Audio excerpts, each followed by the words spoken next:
tant que première banque européenne, on est bien évidemment habitué à prendre des décisions en fonction de critères financiers. Bien entendu, notre mission, c'est d'accompagner l'économie, mais nos critères d'analyse sont des critères financiers. La grande transformation qui est en train de se faire aujourd'hui, c'est que de façon industrielle, on est en train d'introduire des critères écologiques et sociaux dans toutes nos décisions. Donc il y a aujourd'hui déjà des pans entiers de la banque dans lesquels on ne prend pas de décision sans avoir introduit de façon très méthodique ces critères écologiques et sociaux.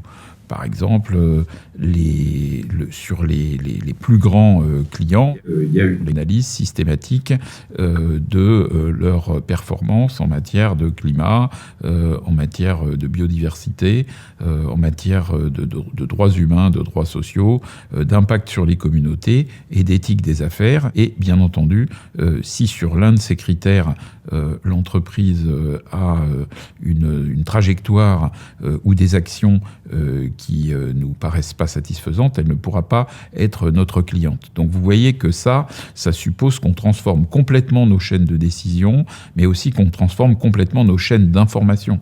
Parce que pour avoir les informations justes et exactes sur tous ces sujets, il faut qu'on s'organise différemment de la manière dont on était organisé il y a 10 ans ou il y a 20 ans. Donc c'est une véritable transformation et pour nous, c'est vraiment un changement très, très profond. C'est pas que les critères dits ESG, c'est-à-dire environnement, social et gouvernance, n'étaient pas pris en compte avant. C'est simplement que aujourd'hui, on est en train de travailler pour les prendre en compte de manière industrielle dans tous nos process et dans toutes nos chaînes de décision.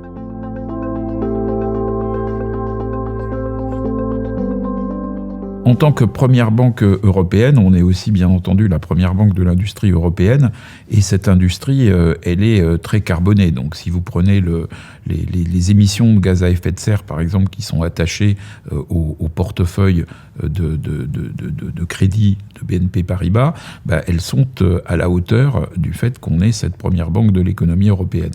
Mais du coup, ça nous donne une responsabilité qui est très importante, qui est une responsabilité de faire évoluer les choses et d'inciter nos clients de manière extrêmement forte à les faire bouger.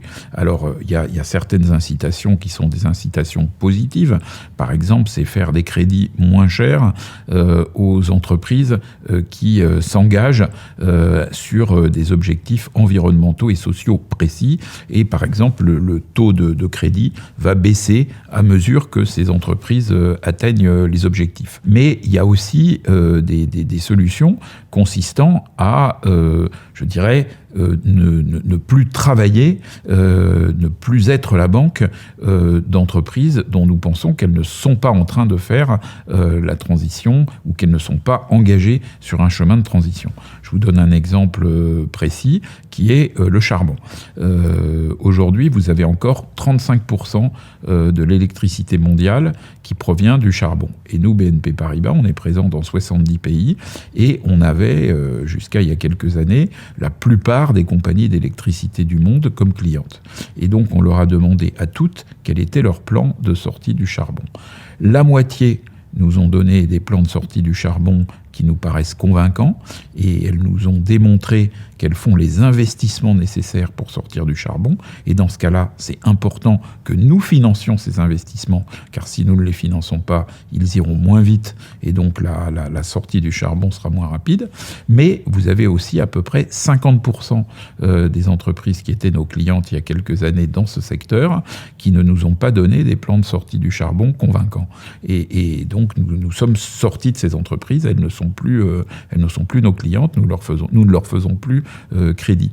Et donc c'est cette façon je dirais de faire le tri entre les clients qui sont en train de faire la transition et qu'il faut accompagner et ceux qui ne font pas la transition et qui, à notre sens, ne peuvent plus être nos clients, qui a été, je pense, remarqué. D'autres banques le font, mais chez BNP Paribas, on le fait sur une envergure qui est très grande, puisqu'encore une fois, notre taille est très grande.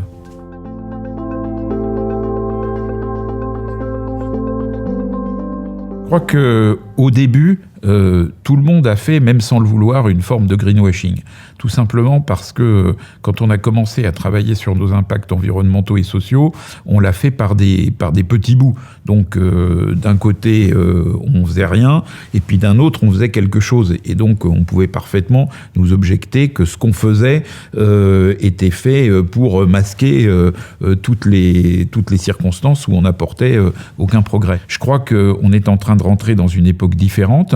On a compris que tout le monde nous demande de travailler ces sujets avec systématisme, et c'est ce que nous faisons. Donc je crois que cette notion de greenwashing, il faut travailler, il faut changer nos process, il faut former les gens, il faut expliquer à nos clients la transformation qu'on est en train de faire, et ça prendra certainement quelques années, mais au bout de quelques années, les gens auront compris qu'on est en train de faire un travail de fond. Je crois que l'image des gens et l'opinion des gens, elle ne va pas changer en 2 secondes par un coup de baguette magique. Ce qu'il faut, c'est travailler, et dans la durée, les choses se feront comme elles doivent se faire.